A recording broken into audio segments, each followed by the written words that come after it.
So I hope yung mga bata na nakikita nila yung fulfillment, yung enjoy, and of course, the hard work that pays off.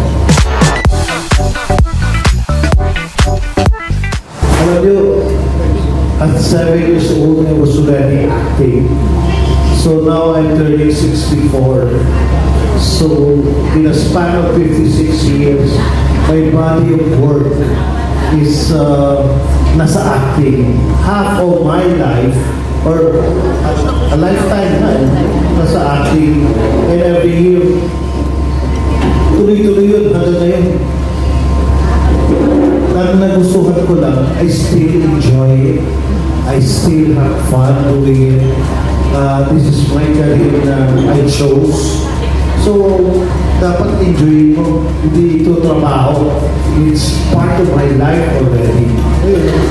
Na nasa gitna kami ng gabi na nagtatrabaho ka, na pagod ka, I still sit down and say, thank you, Lord. I'm here at the best office. Wala ako sa opisina sa Makati, pero nandito ako in my office.